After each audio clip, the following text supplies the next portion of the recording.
So explain that to your clients, and they'll love the fact you're gonna minimize inconvenience and you're gonna get them more money. Sounds pretty cool, right? So Wednesday is when we go live on the MLS. Very, very strategic about when we go live. We go live on a Wednesday because statistically speaking, most people have this completely wrong in their head. They think that Saturday and Sunday are the busiest days of the week for people to be searching for homes.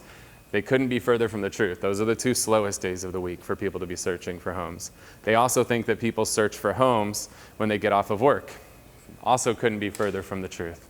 People search for homes from 9 a.m. to 5 p.m. Monday to Friday. That is when they search for homes.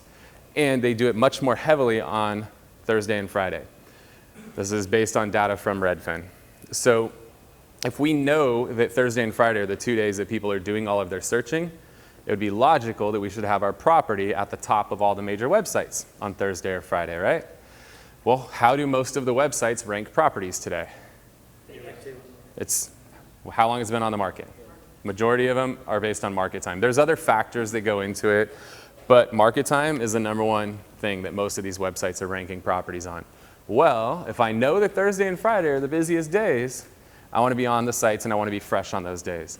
The big sites, Zillow, Realtor, Trulia, Redfin, we know that our Boomtown sites are cycling every 5 minutes. But the shitty sites, people that don't get Boomtown, their sites don't recycle till like overnight. Their stuff's going to recycle literally at midnight. So we want to make sure we go live on a Wednesday so that when the sites all cycle overnight, by Thursday we're on every website there is. So it's very strategic going live on Wednesday. We do not allow showings on Wednesday or on Thursday. We don't allow showings until the open houses, which is also something you guys should include in your listing presentation and tell your seller, like, hey, I know, showings can be a little bit difficult and want to minimize the inconveniences for you. So what we're going to do is hold all of the showings until the open house. What I don't want to happen is to go live on Wednesday and somebody want to see it at 3 o'clock Wednesday, 10 o'clock Thursday, 2 o'clock Thursday, 6 o'clock Thursday, 4 o'clock Friday. That's a huge inconvenience. I would rather have them all come in one shot. So it's less of an inconvenience for you, and it's better for the open house because the more people that we have at the open house, it creates more hysteria. Buyers believe they're going to have to offer faster and offer higher prices if they want to get the home. So the more people I can get in the house at one time, the better off we're going to do when it comes to the price we're going to get for your home. So explain that to your clients, and they'll love the fact you're going to minimize inconvenience and you're going to get them more money. Sounds pretty cool, right?